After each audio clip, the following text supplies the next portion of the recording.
Welcome to Gamer's Chair, an expansion of the Gamer Grudge series where you get to learn a little bit more about your fighters from this season of the show.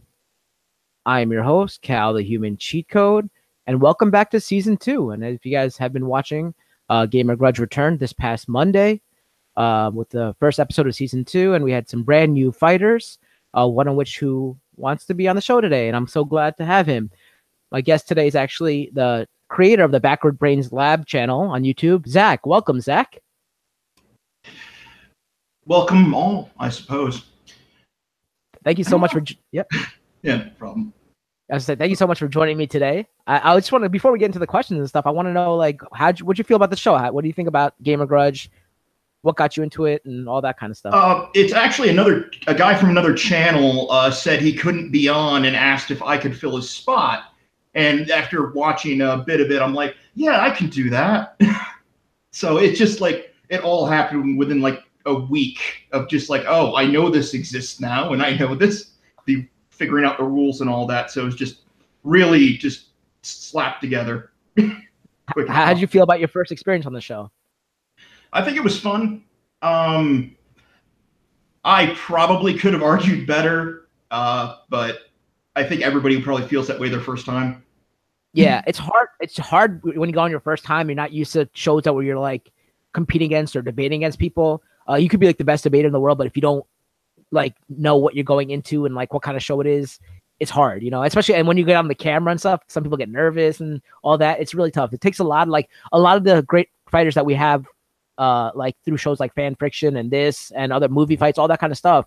It takes them a while to get into that, like that pocket. And, you know, once you come back, it's going to be a completely different story. I don't think anyone did bad. I don't think everyone did their best. You know, that's how I felt. Like, it just wasn't, very, you know, like I was just you on the show. I said like people weren't aggressive, and it wasn't like, you know, it was just too. Yeah, it was footsies in a fighting game, basically. Yeah.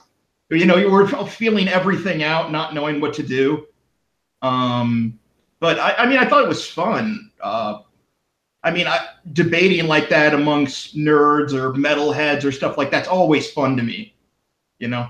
Yeah, I love that. Like the whole aspect of the show is great. It's just when you get that like that awesome like battle that you have. Like if you look back at some of the older shows, and even like actually the last question, you guys went at it. That was really good. We gave you guys more time at the end because that's what we wanted to see. That like drive and that fight between you guys, and that's what we like had to like feed off of from now on, and how we go on from there. But it was a good episode. You know, a good start to season 2. And now we just have to look forward to the rest of the season and see how it goes. And maybe we'll see you back because we're going to have a few surprises down the road. So maybe we'll have you back. We'll see what happens. It's up to Mac about who he puts into a certain category. I don't know if you heard about it yet or not, but I don't want to give it away. No, I've heard a couple of things of him talking to me about the show down the road, but that's it. Yeah, so I don't want to give it away on this show because I want him to say it, but there might be a way that some people can come back eventually. So we'll see what happens. Yeah. But before we get into the questions, like, tell me about yourself, because like usually the people who are on this show have been part of like our family, like of people who've been contributing to like collaborating and all that, and all of the shows we do across the network on YouTube. But you've been kind of new to the family, so tell me about yourself and your YouTube channel. Mostly my YouTube channel has to do with I basically got the idea walking through Goodwills all the time and seeing these plug and play little things all the time and just going, what could possibly be on this thing? and that's just basically why I started doing those. I'm like, somebody else has to have that question. And you know, I think you found a good niche or however you want to say it. Like, not many people do what you do. So if you're not familiar, he gets plug and play games and he plays them. I love the intro of your thing, where it's just like it's just like you zoom in on the little you know, the what do you call it, the wire, and you like follow it as it goes to the actual the game or whatever it's going to be this time. And the first one that I saw was the Clone Wars one that you just had recently. The next one coming up is going to be next week, and it's going to be WWE. Oh, and I'm a huge WWE fan. And you are probably going to be very angry with me because I know very little. Mm-hmm. Everything's through osmosis, you know?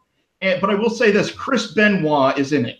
Oh my God. Of all the people to have in the game, like, if you don't know, like, so we'll get to plugs at the end of the show, but I do a wrestling show as well.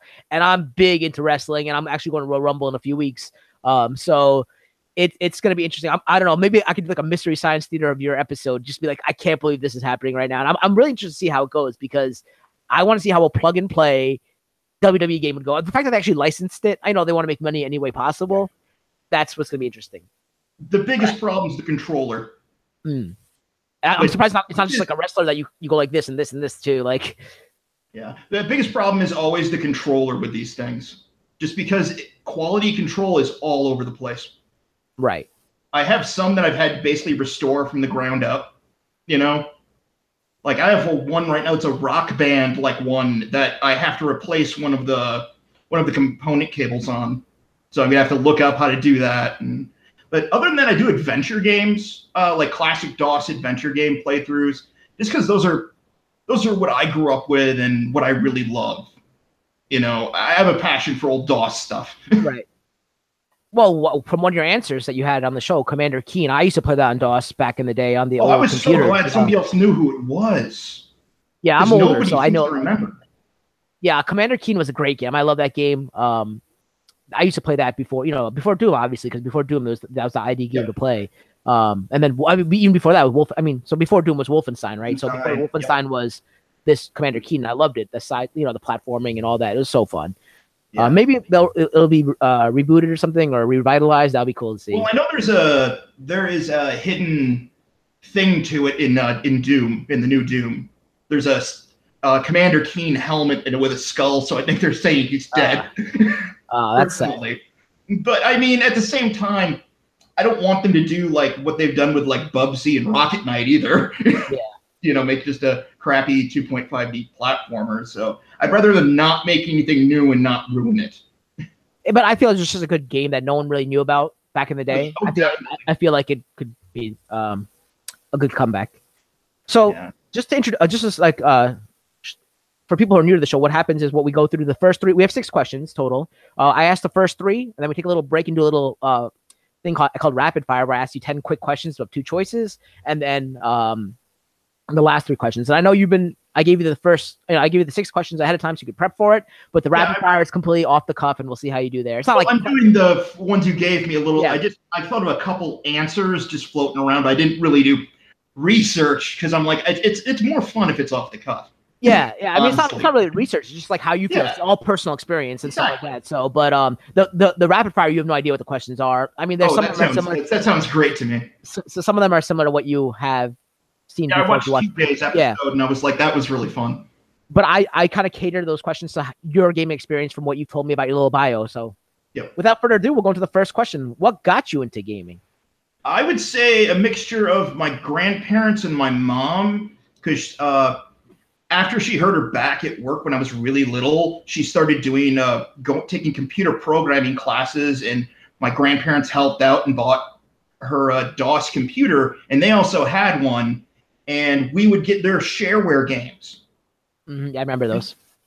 So it's like anything that they got, we eventually got, and we'd burn the discs and stuff like that. But it's interesting because my grandfather, up until he died, which was actually just last year, I think, he played like Hoyle card games every iteration until the day he died. So games have always really been a part of my family like that.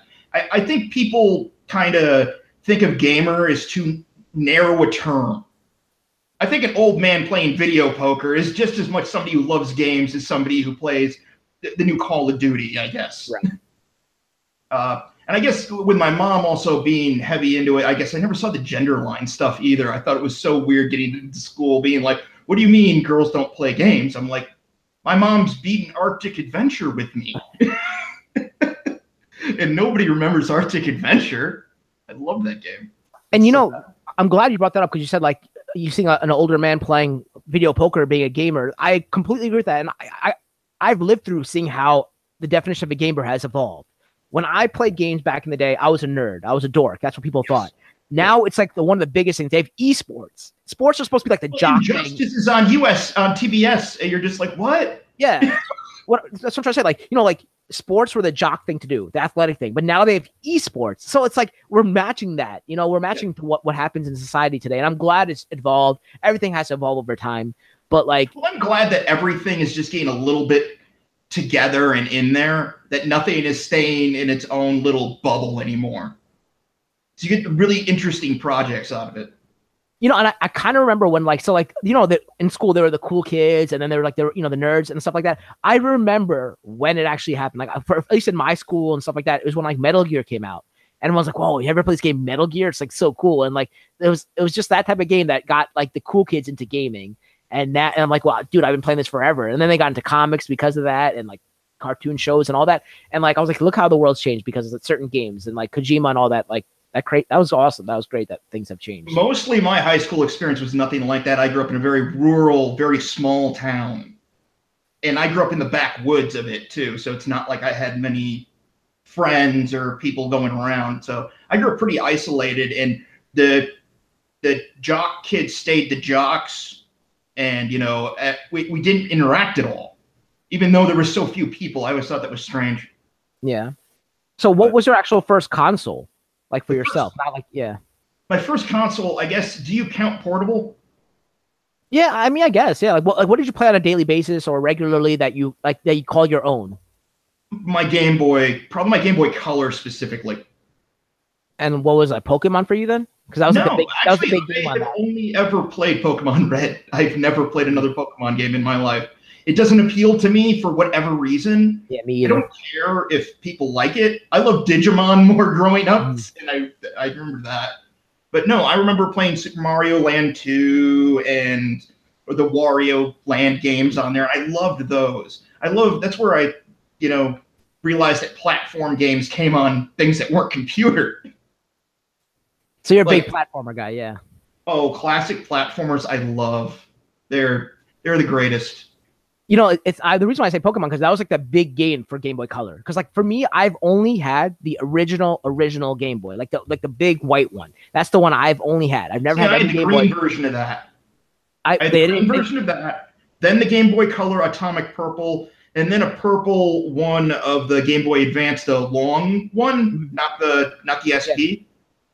I played so much Castlevania on the Game Boy Advance though, but it's like that was my window to gaming, like at the time, and there was such a small, narrow window of what cartridges I could find, because it's not like they were sold in the small town stores. It's like, hey, you have to go to the city, otherwise you're not getting this. And like for me, yeah, I remember the only game I got was like originally Tetris came with it, but like Mario, like I got Mario and a few other games. But I remember going back before there was GameStop. It used to be called like EB Games, Babbage's, all that EBX. But before that, even it was Funko Land, something called Funko Land. And I went to Media Play, a place called Media Play. So I mean, that was the only one I knew even growing up, and then it closed down right away. And I'm one of those guys who has to get new games. I don't like getting used games, but there's one game I forgot it was called like Quirk or Quicks or something like with a Q. And there's this little like yellow guy that goes through like things to get to the end of the board. Like he has to go through little puzzles. And that was like my favorite game. And then my friends always had it. I never had it. I had to go to Funko Land years later and actually found it. And I got that. And that was the only used game like I really ever bought in my life. I'm like the opposite. I buy everything used. I would rather, I think I put on my Twitter once, it's like, I'd rather own a used object. So if I break it, I at least feel like it wasn't entirely my fault. That's a good way of looking at it. But no, yeah, well, that's such a negative psychology, and I know it. You know? I'm a big collector, so like I get the collector's editions of everything, and like kind of try to keep it packaged until for the longest possible time, and then sometimes I'll take them out and put them out if I'm like there. But that's just how I am. So. I got a little goldfish bowl full of Game Boy games because I have my GameCube player, the Game Boy player hooked up to it, so I just fish through the cartridges every once in a while. There's so many games you didn't realize came out for the Game Boy. They're just these really weird ports of things that are just like, but why though? There's an Earthworm Jim on the Game Boy Color I need to find. I'm sure you can find that on eBay or Amazon, possibly on Amazon Market. For me, like it went from that original ever Game Boy, the first ever Game Boy for me, to then like the PS Vita, and now I have that the 3DS or whatever with the XL. That one. Yeah, so that's the only like handhelds I play, and I mostly just play RPGs on them, like the turn-based RPGs is what I like. So I'm a huge Fire Emblem fan. See, but Fire Emblem was like tactics, right? Because you got to move them, and I'm not a tactics guy. I have Bravely Default and Bravely Second, Those Okay, those yeah. those are the games I kind of like. I really love, actually, I should say. I like Bravely Default up until near the end. I think the story kind of. Yeah, it did fall, but I mean, But I mean, I was just happy to have the turn style based gameplay yeah, back. I love that. If we can bring that back, that's because, like, games that were big like that back in the day of Final Fantasy now are like the action ones, like the Final Fantasy 15. Take for example, that's like the action based turn. It's kind of turn based, but it's action turn based, as opposed to I like the old school like turn based, and that's what I love. And And I'm like that except for the turn based with the strategy games. Those are more my bag. I don't like getting too attached to a certain character. I'm okay if they die. That doesn't really bother me. I want to know the story of this war or something. That's more what I'm interested in and how it affects people. And it's funny that we're both kind of from the same school of RPGs. And like, I just play Stick of Truth, which is the original turn based. And now I'm playing Fractured Butthole, which is like the strategy turn based because you have the squares that you got to do. But yeah, so it's pretty interesting. So what is your fondest gaming memory? I have a bunch of fond gaming memories. I don't really rank them. I guess one of them is when we did get the jocks to join in on gaming once was with a browser game, a text-based RPG browser game during the computer labs. It was one of the few things that we could get access to in the computer lab. We ended up getting everybody in the school really involved. And it was just this really bad, having to type in how to do your moves type of game. This is kind of like Legend of the Red Dragon. Did you ever play that? I never got a chance. Okay, that was like an online.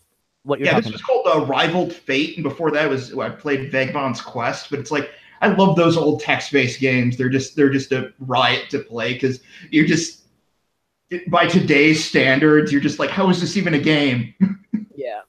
Those games were great. Like I remember going home from school, and I remember like we were like, oh, for Legend of the Red Dragon, whoever got off their bus first would like go and try to attack the person while they're at the inn to get their weapons and gold. And like it would suck because I would be like one of the last stops, and like luckily I had like a high HP or whatever, and I couldn't be killed for some reason. I forgot what it was, but like it was so funny that I would always try to do that kind of stuff amongst our friends, and it was a fun game. I remember those text-based games, and like that was fun. I remember thinking of playing with all my friends. And that's something we could all play together before they had like online multiplayer for nowadays. When Quake 3 Arena came out, we actually ended up downloading a demo version into the main part of the school's, singular computer system. And so everybody was playing Quake 3 Arena together during the middle of classes. And that did not end well. Did you watch that's one of the things for someone else's fondest gaming memory? I forgot who it was exactly. It might have been Mac or TJ. That was their answer, playing Quake 3 on the school thing, and I responded to that because I had the same thing. We also installed a Genesis emulator and an NES emulator on there, so they couldn't get to it because when we had these backwoods teachers, they don't know anything about security firewalls. It was, we knew the proxy servers. We knew all of that. That was more like the golden age of gaming because it had all aspects. Everything was coming out, learning how to like do networking and all that kind of stuff. That was so fun. And one of the shows I do is I play a little bit of Flash games off of Newgrounds every week. Oh, Newgrounds! Oh my God, Newgrounds is so great. What did I used to play? Was Homestar Runner on that?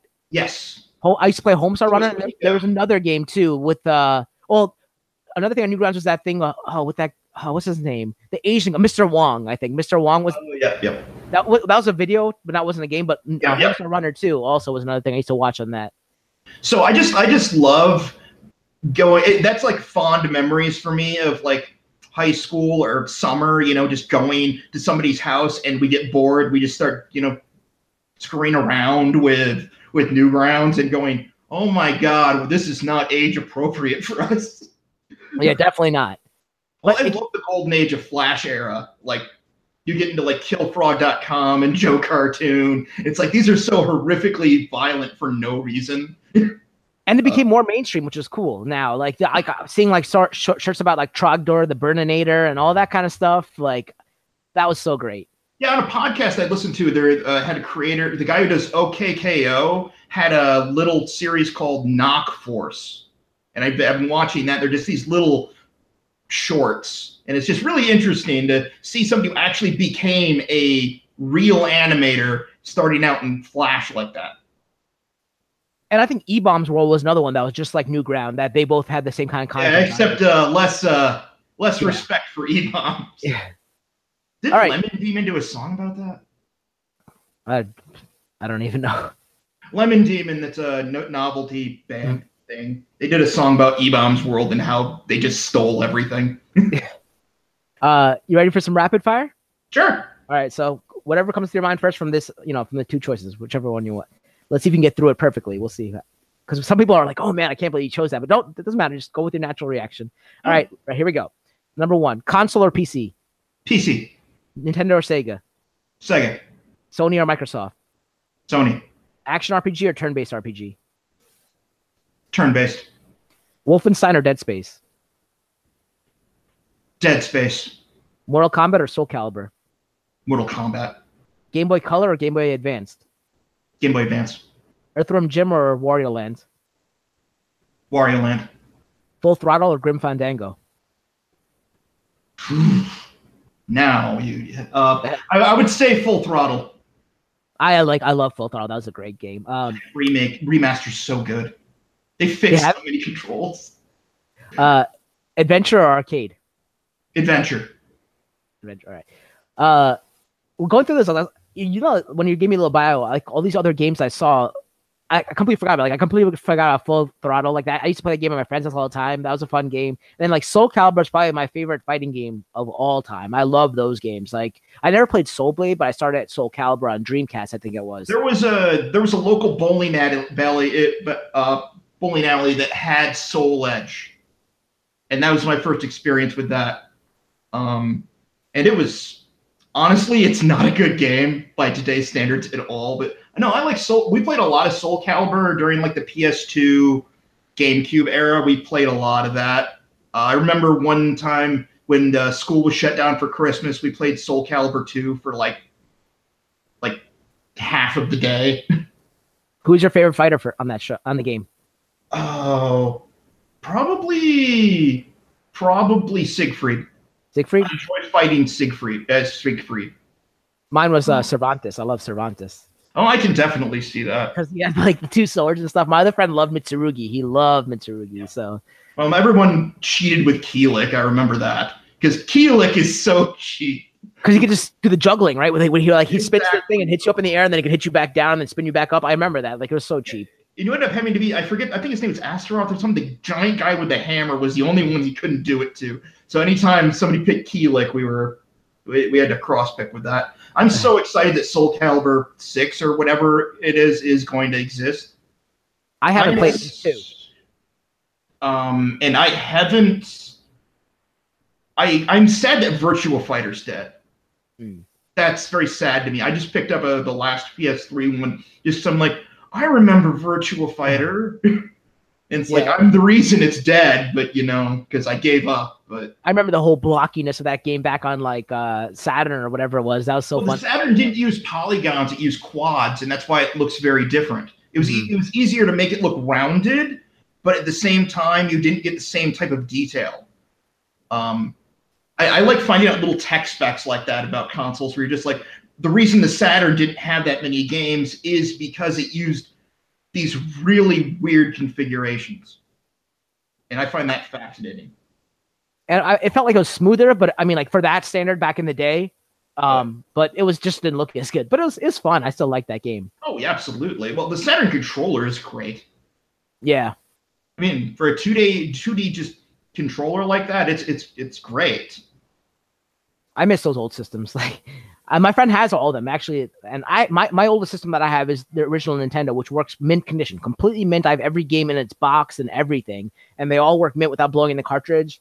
But like, one I have is my Genesis, I'd say.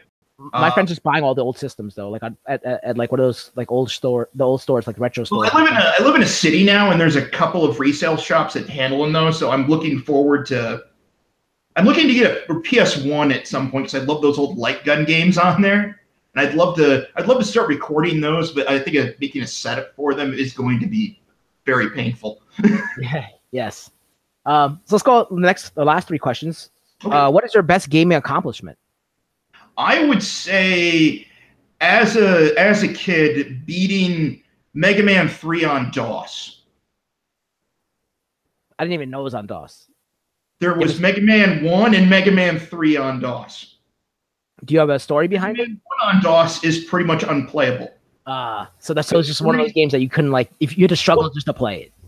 Well, the thing is, Capcom didn't do them. So they're done by this company called High Tech Expressions. I see their logo and their nightmares. My nightmares every once in a while. Like seriously, it's one that stuck with me forever. Like the Apogee logo is always going to be in my head till I die. So yes, but this is more of the whole thing is basically I need to figure out where to go kind of game, and I can't believe at that age I had the patience to actually do it. Because it's like I tried booting it up in DOSBox like a couple of weeks ago, and I'm like, oh my god, nothing is where it should be, and I'm dying all the time. How did I do this? You know, it's interesting. A lot of the answers have been like things from the past, whereas, you know, I feel like games are harder back then because you didn't have like save files like that you do now. You have to put in like passcodes just to get to like a certain level. But like now you have a checkpoint every few minutes in a game. But some of the games are even harder nowadays though, because you have like insane difficult. You know, the difficulty level is called like insane. So like there's been a lot of changes in gaming, but I still think the games back then are harder. So I feel like that's why a lot of the answers for best gaming achievement have been like when people. Well, I think the remedy for that is that roguelikes are coming back, like Binding of Isaac and stuff like that, because those are games you have to do in one shot. So it gives you those feelings again. You know, I don't know if you've played a lot of Isaac, but you get those old kind of I got to do it again feelings. Yeah.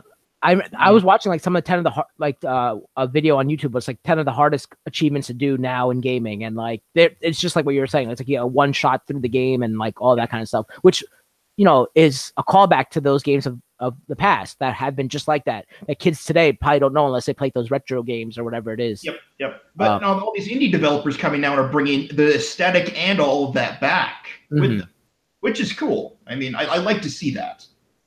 So as we're talking a lot about the past, now the next question is, what future releases are you looking to? Psychonauts 2. That is, I bought a PS4 knowing it will be on that. That's it. Just for that. I walked in, I saw an interview with Tim Schafer on the GameStop TV, and I'm like, Psychonauts 2 is coming out. I need to buy a PS4 today. Just because I love Tim Schafer's stuff. And he did Full Throttle, and he did... Grim Fandango, yeah, all those great games. And I just love his writing style. It has very little to do with the controls. Like I'm playing through Brutal Legend right now. That game control-wise is broken, but everything about the world I love. Did Schafer also do Sam & Max? He worked on it. Okay, because I see the same shades of the game, like of what he does in that game. Oh yeah, well he was with LucasArts from the beginning. Maniac. He also wrote for Maniac Mansion. Oh, I remember that game too. Yeah, that NES version is terrible. Never play it.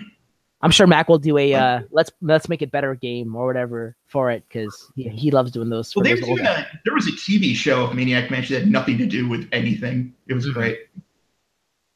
One more future questions. Where do you see as the future of gaming? I see indies taking the part where all these middle of the road developers used to be. Like all of these mid-tier developers that have kind of died out, I see indies taking their place. And I hope they band together enough to like not get swallowed up into EA or Activision. So it's going to be interesting who sinks and who swims from that, to me. A lot of people have to go where the money is, and they might sell out eventually. But, you know, you're the second person to bring that up because I'm glad, because a lot of people have been saying VR, VR, VR. And I think it was maybe Scott or TJ that brought up. I have no interest in VR except for maybe shooting games, like some rail shooters. That's it. Right. Actually, one of my favorite games on VR that I have is Wayward Sky. I don't know. You should probably check that out. I don't know if you have the PSVR, but I do not. I have, like I said, I'll find somebody and play it eventually, but it's not high on my priority list. My priority list is going on GOG regularly and seeing how many memories I can dig up. It's a adventure puzzle solver, and I love it. It's so fun. You probably beat it in 1 or 2 sittings, but it's just a fun game for VR. It's my favorite VR game, I think, and I have a bunch, but I haven't tried the Arkham one yet. I'm probably gonna like that too, but I guess we'll see. I can tell you're a bit of a DC fanboy. Oh, from my name, Cal. Like, no, Well, I mean, just from conversations we've had too. I'm more of a Marvel guy, but I respect DC.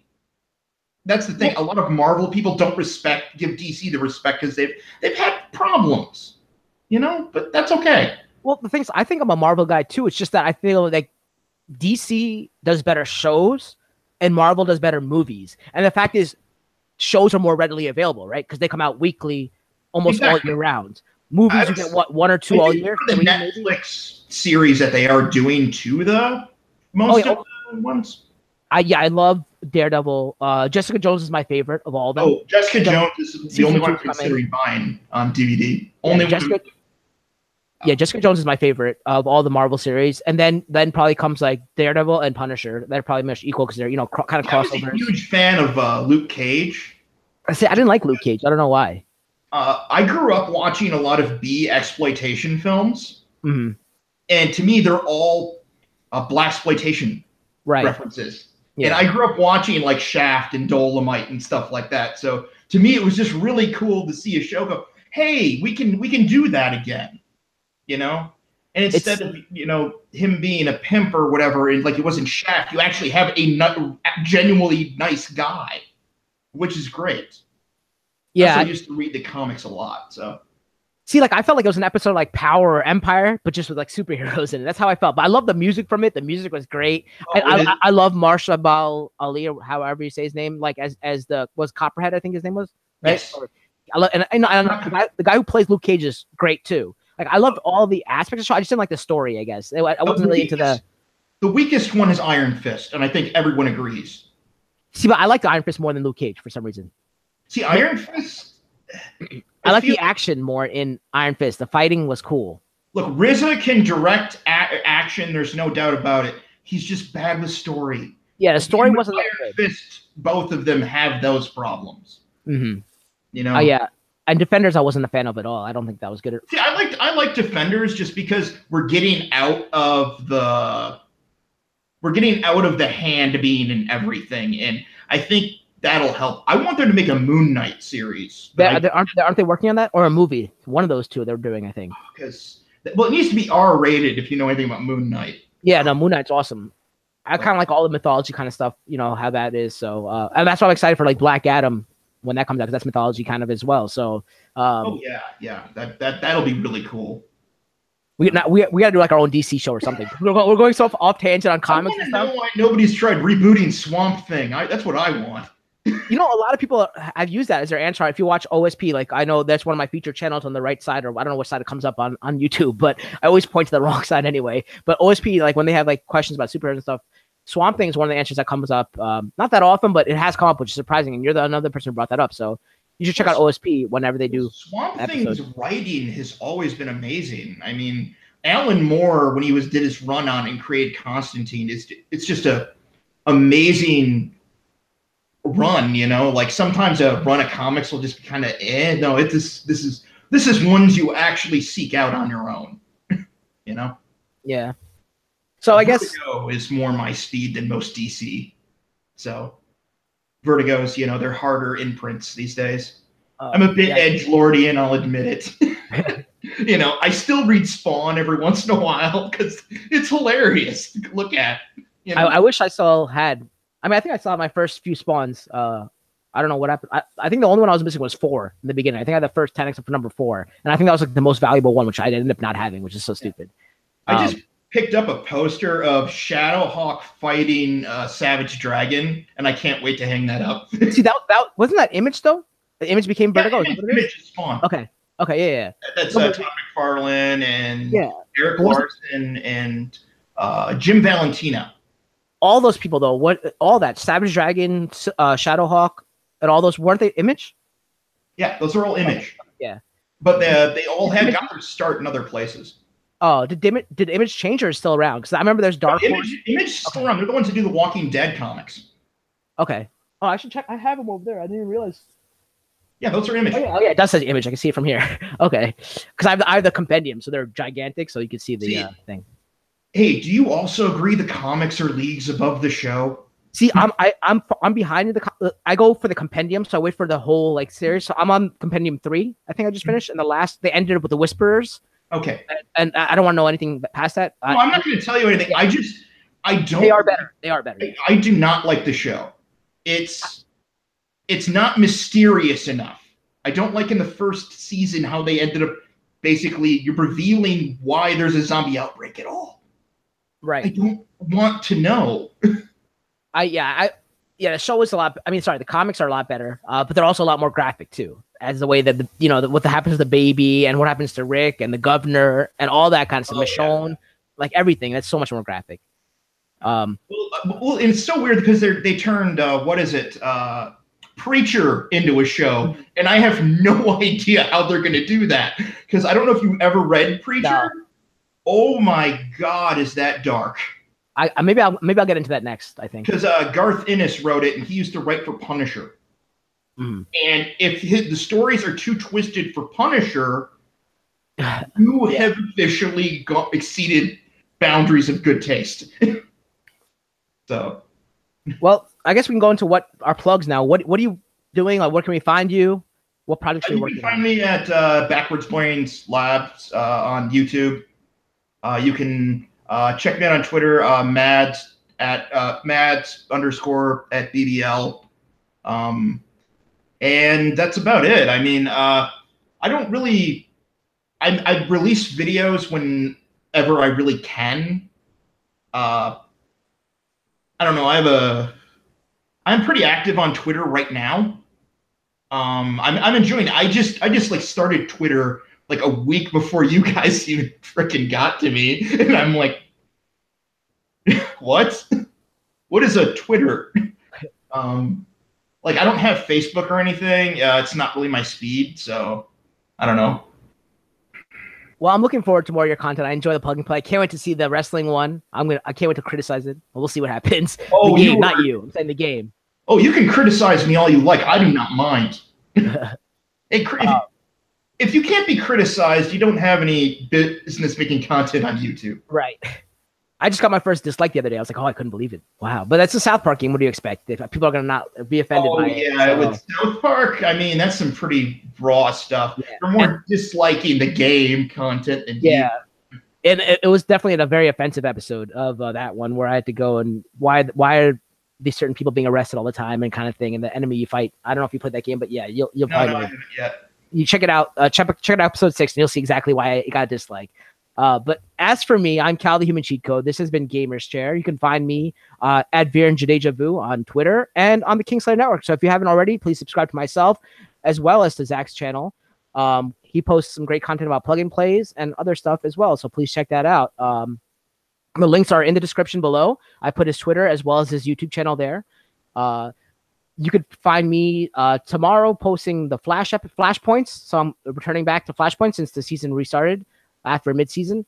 It's going to be about the trial of the Flash. So I'll give you the key plot points of that episode in under 5 minutes. And then on Monday, we have another Gamer Grudge. I think it's a Pokemon episode. So check that out. We have another one being filmed over the weekend, but that won't be up until later. But the live episodes will be on Monday, January 22nd.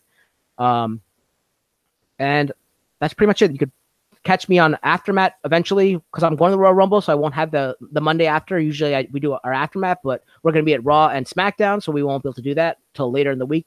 So stay tuned for that. But check me out every day. I'll be streaming on Kingslang, the show I do where I stream games. Currently, I'm working on the Fractured Butthole. After that, I'll probably get into Shadow of Colossus.